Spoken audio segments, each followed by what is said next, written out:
Welcome to whistle.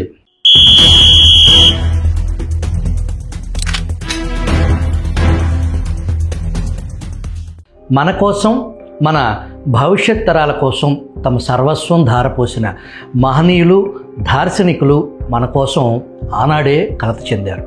Ambedkar లాంటి వ్యక్తి కంటతడి ఎందుకు పెట్టుకోవాల్సి వచ్చింది? చరిత్రలో ఆనాటి మహనీయులు, దార్శనికులను ఒక్కసారి గుర్తు చేసుకునేందుకు సుప్రసిద్ధ సాహితీవేత్త, జీవశాస్త్రవేత్త, కేంద్ర సాహిత్య అకాడమీ అవార్డు, త్రిపురనేని రామస్వామి జాతీయ అవార్డు గ్రహీత డాక్టర్ దేవరాజు మహారాజు ఎడిట్ పేజ్ నుంచి ఈ వీడియోలా.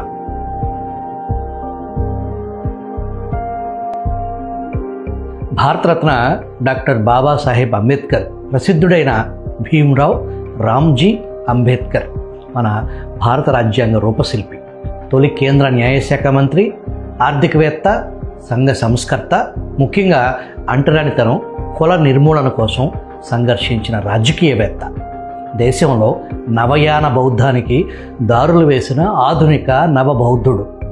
కాలం గడుస్తున్న కొద్దీ ప్రజలు అంబేద్కర్ను బాగా అర్థం చేసుకుంటున్నారు.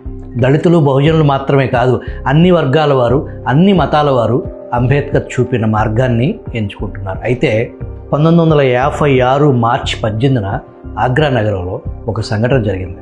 అక్కడ ఆ రోజు డాక్టర్ బిఆర్ అంబేద్కర్ తన అనుచరులతో మాట్లాడుతూ భావోద్వేగానికి గురై ఉన్న పలానా కంటితడి పెట్టారు. ఏమిటి అంబేద్కర్జీ, ఏమైంది అని అనుచరులు కంగారు పడి అడిగినప్పుడు ఆయన కొన్ని విషయాలు చెప్పారు. తన జాతివాసుల్ని తాను ఎలా చూడాలనుకున్నారు, వాళ్ళు ఎలా తయారయ్యారు అన్న విషయం బేరేజు వేసి చూపారు. తన వాళ్ళను ఉద్దేశించి ఇలా అన్నారు: నేనేమో మిమ్మల్ని రాజులను చేయాలనుకున్నాను, మీరేమో లాభసాటి నౌకర్లలాగా మిగిలిపోవాలని అనుకుంటున్నారు. నేనేమో మిమ్మల్ని రత్నాల్లాగా చూడాలనుకున్నాను, మీరేమో మట్టి పెళ్ళల్లాగా మిగిలిపోవాలి అనుకుంటున్నారు. నేనేమో మీరు సంఘటిత శక్తిగా ఎదగాలనుకున్నాను, మీరేమో ఎవరికి వారు వ్యక్తులుగా ఎదగాలి అనుకుంటున్నారు. నేనేమో రాజ్యాంగం అనే ఆయుధంతో గౌతమ బుద్ధుడు, జ్యోతిరావు ఫులే మొదలుపెట్టిన యుద్ధం గెలవాలనుకుంటున్నాను. మీరేమో రిజర్వేషన్ ఫలాలు అనుభవిస్తూ నిద్రపోవాలి అని అనుకుంటున్నారు. నేనేమో పూర్వీకుల చరిత్ర చదివి ఆచరించి పీడిత తాడిత మూలవాసుల తరపున మీరంతా నిలబడాలి అనుకున్నాను. మీరేమో మన పూర్వీకుల చరిత్రే చదవకూడదని అనుకుంటున్నారు. నేనేమో వచ్చిన స్వతంత్రం నుంచి వేరే ఇంకో స్వతంత్రం కోరుకోవటం లేదు. వెట్టి చాకిరి, బానిసత్వం, కులం, మతం, దోపిడీ, దౌర్జన్య సంఖ్యల నుంచి మిమ్మల్ని విముక్తులు చేయాలి అనుకుంటున్నాను. మీరేమో ముందు చూపు లేకుండా రాబోయే పెనుముప్పును చూసుకోకుండా కళ్ళు మూసుకుని కాలక్షేపం చేయాలని అనుకుంటున్నారు. స్పృహలేని ఉద్యోగాల కోసం, స్ఫూర్తి లేని రాజకీయ నాయకుల కోసం, సంఘటన కాని సంస్కర్తల కోసమే నా ఈ కన్నీళ్లు. మీరంతా నా అనుచరులు గనుక నా జాతి వాసుల కోసం, నా దేశ ప్రజల కోసం నేను పడుతున్న ఆవేదనను మీరు సరిగ్గా అర్థం చేసుకుంటారని భావిస్తాను. నా కన్నీళ్లు వృధా పోవని, వాటి విలువను మీరు వారికి తెలియజేస్తూ ఉంటారని ఆశిస్తాను అన్నారు అంబేద్కర్.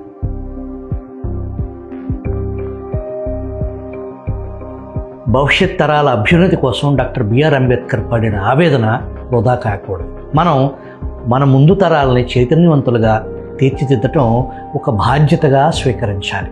నేటి బాలబాలికలే రేపటి పౌరులు గనక వారి విద్యాభ్యాసం ఎలా జరగాలి, వారు ఉన్నతమైన ఆశయాలతో ఎలా పెరగాలి అన్న విషయం అబ్రహం లింకన్ ఒక ఉత్తరంలో నమోదు చేశారు. అమెరికాకు 16వ అధ్యక్షుడైన లింకన్ తన చిన్న కుమారుడైన ట్యాడ్ లింకన్కు పాఠాలు చెప్పే ఉపాధ్యాయుడికి ఒక లేఖ రాశారు. అందులో అనేక విషయాలున్నాయి. ఇది కేవలం తన కుమారుడి కోసం రాసింది అయినా ఆయన దృష్టిలో ప్రపంచ యువత ఎలా ఎదగాలి అన్న విషయం చర్చించారు. ఆ ఉత్తరం ఇలా సాగుతుంది: ప్రతి ఉపాధ్యాయుడు ఈ ఉత్తరం తనకు వచ్చినట్లుగానే భావించుకోవాలి. గౌరవనీయ ఉపాధ్యాయుడా, ఈ భూమి మీద మనుషులందరూ న్యాయమైన వాళ్ళు కాదు, నిజమైన వాళ్ళు కాదు.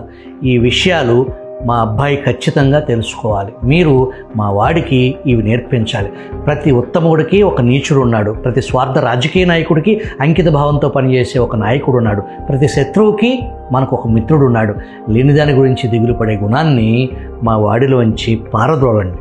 వీలైతే నిశ్శబ్దంగా నవ్వుకోగలిగిన రహస్యాన్ని వాడికి గుప్పెట్లో పెట్టండి. తనకు కొన్ని విషయాలు చిన్నతనంలోనే తెలియాలి.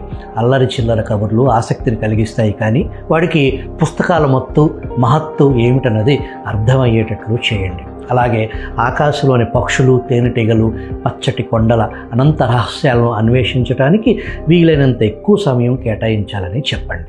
మోసం చేయటం కంటే ఫెయిల్ కావటమే గౌరవప్రదమైన అంశమని పాఠశాలల్లో పిల్లలకు మీరు తప్పక బోధించాలి. ఇతరులు తప్పు పడుతున్నారని కాకుండా తన ఆలోచనపై తనకు దృఢమైన విశ్వాసం ఉంచుకోవటం మంచిదని చెప్పండి. మర్యాదస్తులతో మర్యాదగా, మొండి వాళ్లతో మొండిగా మసులుకోవాలన్నది నేర్పించండి. వీలైతే మా అబ్బాయికి ఈ జ్ఞానాన్ని పంచండి. అందరూ వెళుతున్నారు కాబట్టి మనం ఆ దారిలోనే పరిగెడదామన్న గొర్రెదాటు పద్ధతిని అనుసరించకుండా నిగ్రహించుకునేటట్లు చేయండి. ఎవరు ఏది చెప్పినా వినగలిగే ఓపికను మా కుర్రవాడిలో పెంపొందించండి.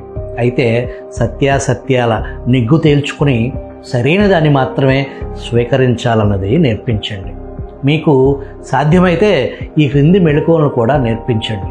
దుఃఖంలో నవ్వాలని, కన్నీళ్ళు వస్తే సిగ్గుపడాల్సింది ఏమీ లేదని, ప్రతిదానికి రంధ్రాన్వేషణ చేసేవాడిని పరిహసించాలని, అలాగే ప్రతి చిన్న పనిని పొగిడేవాడిని గురించి జాగ్రత్తగా మసులుకోవాలన్నది బోధించండి.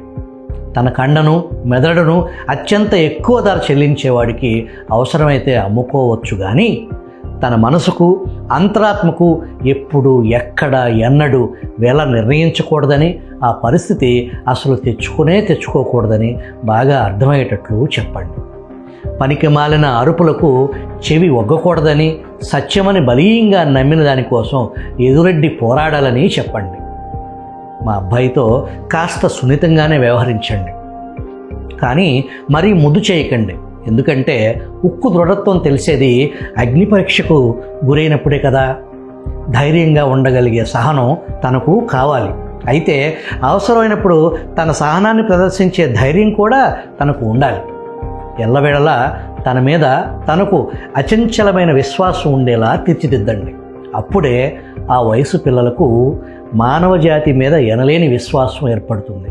ఇవన్నీ చిన్న కోరికలేమి కావు, చాలా పెద్ద కోరికలే. కానీ ప్రయత్నించి చూడండి. ముద్దులకే నా బంగారు తండ్రి కోసం ఇందులో మీరు ఏమి చేయగలరో ప్రయత్నించి చూడండి.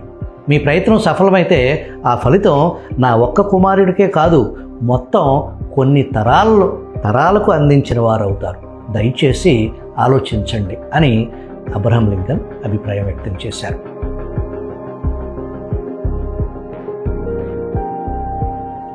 అక్టోబర్ 1952 షిల్లాంగ్, మేఘాలయలో జరిగిన ఒక పెద్ద బహిరంగ సభలో భారత తొలి ప్రధాని పండిట్ జవహర్లాల్ నెహ్రూ ఉపన్యాసం ఈ విధంగా సాగింది.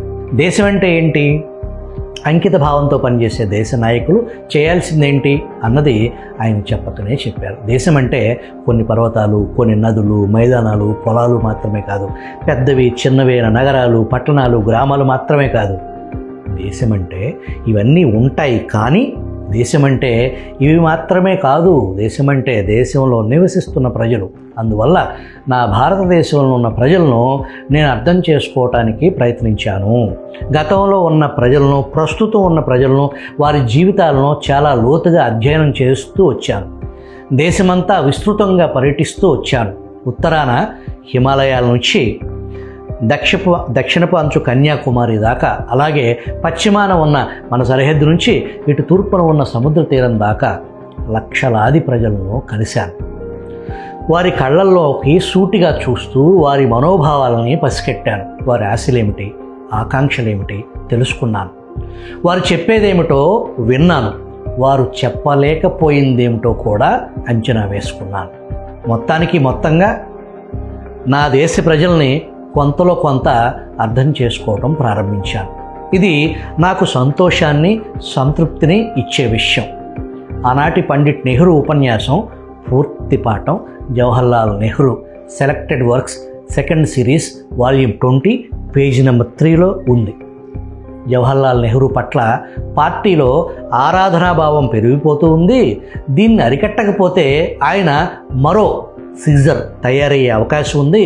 ఇది పార్టీ మనుగడకు ఎంత మాత్రం సరైంది కాదు. ఇట్లు చాణక్య అని వార్తాపత్రికలో చాణక్య పేరుతో ప్రచురించేవారు. నెహ్రూ అంటే గిట్టని వారెవరో ఇలా రాస్తున్నారని అందరూ అనుకునేవారు. ఇంతకు ఎవరా చాణక్య అని కొందరు ఆరా తీసేవారు. ఆశ్చర్యకరమైన విషయం ఏంటంటే చాణక్య ఎవరో కాదు, పండిట్ నెహ్రూయే. అది ఆయన కలం పేరు. ఆ రోజుల్లో కలకత్తా నుంచి వెలువడే ఒక పత్రికలో పండిట్ నెహ్రూయే స్వయంగా చాణక్య అనే పేరుతో విరివిగా రాస్తూ ఉండేవారు. ఈ కాలంలో అలాంటి నిజాయితీ పరుల్ని చూడగలమా? ఆయన దార్శనికతను అర్థం చేసుకోలేని వారు మాత్రమే ఆయన్ను తక్కువ చేసి మాట్లాడగలరు. వివేకవంతుడికి మూర్ఖులతో పోలికలు ఉండవు కదా.